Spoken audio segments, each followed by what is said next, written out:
Hey, what's up everyone, Saying Time Gaming here. Welcome back for another Division 2 build video. Well guys, this is one of those weird looking build videos which just works. Yes, it's one of those builds which you want to have fun in the game and you just like try something new and just, tweak around the gear pieces. There's so many gear pieces to work with, and I'm just trying to put some build together and here and there and see how it performs, and surprisingly it works. For this build today, I've actually traveled in time and I went to future, and I have this information for you all that this build works really nice in the future. Now let me tell you what I mean by that. So first I'm going to show you my build over here. So this is the build right now. As you can see, it serves no purpose. Everything is everywhere, but still, it's not about the build, how it looks, but how it actually does. So let me tell you what it actually does. So first of all, this build has 100% hazard protection. Yes, let me tell you that. Not 90, not 95, 97, no any bleed resistant, blind dev resistance or anything. Just 100%, 100% hazard protection. You're immune to every single status effect, okay? You're immune to that. But it actually does really decent amount of damage. Right now, the damage is decent. The reason why I said it will work in the future, because there are something in the build which will be improved in the future, and that will make this build even stronger than it is right now. So first, I'm using the gunner specialization. Again, no survivability right now in the build, but that 10% armor on kill is keeping me alive, which is fine. That's the reason why I'm using it. But in the future, you will be surviving even better. So I'm going to get to that in a moment, but let me tell you what pieces and everything I'm using. So I'm using the weapon here right now. The primary, secondary doesn't matter. My primary basically is the backfire, because backfire is, it's a really sweet SMG, as we all know. But the only drawback is the bleed. Otherwise, when you shoot the payment in kind talent, you gain 1% critical hit damage. And if you stack up to 200 stacks, you will get 200% critical hit damage. So every time you fire this weapon, you gain damage. That's basically it. So that's the reason why I'm using backfire, since I will not take that bleed damage because I'm 100% hazard, right?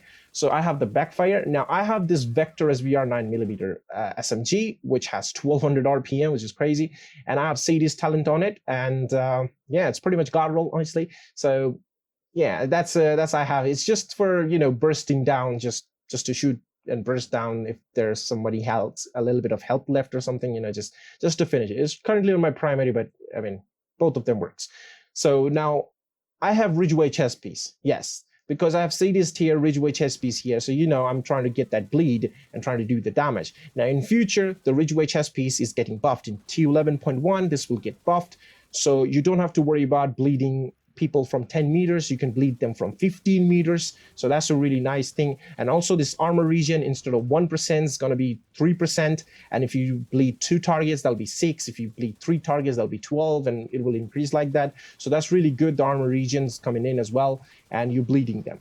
Now, since we're bleeding them, I'm using this backpack, the Eclipse Protocol backpack. Now, I have 3-piece Eclipse Protocol, but you don't really need, you just need the backpack to get that damage, because you only need the backpack to get this talent here, which is amplifies all your damage you deal to like status effect NPCs, or like your targets. Since we're bleeding them, so that's a status effect, so we're getting that 30% multiplicative damage from the backpack. So that's pretty sweet.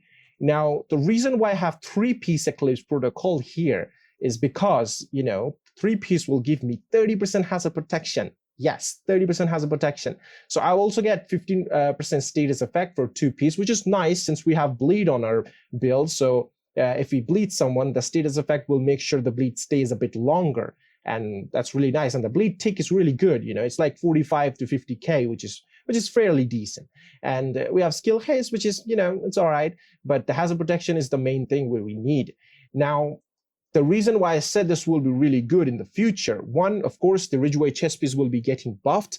The second, this Eclipse Protocol gear piece, like I have right now with hazard protection and all the pieces, I have all these 3 pieces, I have hazard protection, but I have skill tier, which I am not letting it waste. I'm utilizing the skill tier, but you will do even more damage if you had weapon damage instead of skill tier, right? You will be doing even more damage. Like if I had all 15% weapon damage on these 3 pieces, I'll be doing 45% more weapon damage, which is I'm currently losing right now. But in the future, in TU11.1, you will be able to farm Eclipse Protocol like gear set, any gear set in the summit, right? So we can just farm basically any gear set or any targeted loot we want to. So you can go there and then farm until you get like hazard protection on the attributes, so you can change the skills here to weapon damage, or even armor if you're trying for PvP, because I'm pretty sure it's going to be really good for PvP as well. Because if you put all these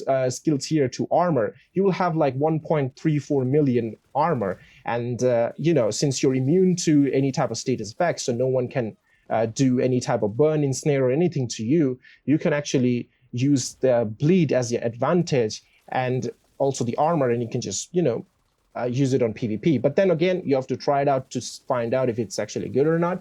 But I would say it's an option, so why not just do it? Now, I have 2 pieces of Sheshka because not only gives me that 10% crit chance, but also gives me that hazard protection.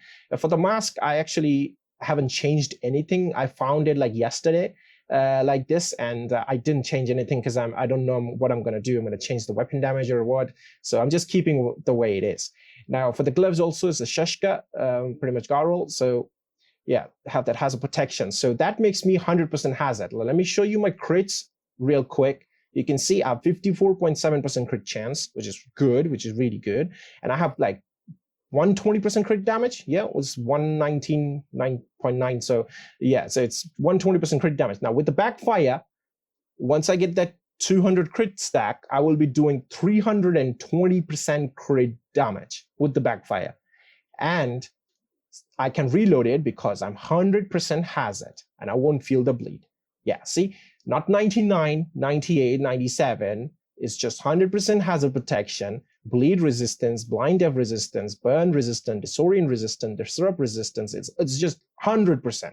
Okay, so that's why I would say this is really good in terms of like survivability. I said the survivability is not that much because I'm dependent on that 10% armor on kill, but I think the 100% hazard protection makes up for a lot of survivability because you're not going to burn, you're not going to take bleed. So I would say, yeah, that's also, like a survivability. It's like you're surviving the fire, burn, like bleed and all that. So yeah, it's actually saving your life from that.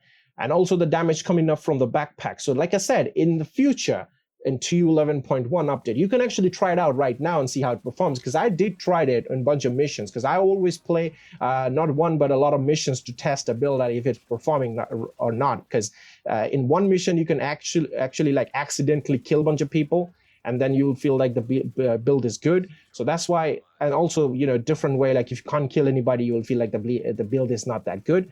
But that's why I played multiple missions to find out that if the build is good or not. And I did, and I'm pretty sure it's working really good for me at least.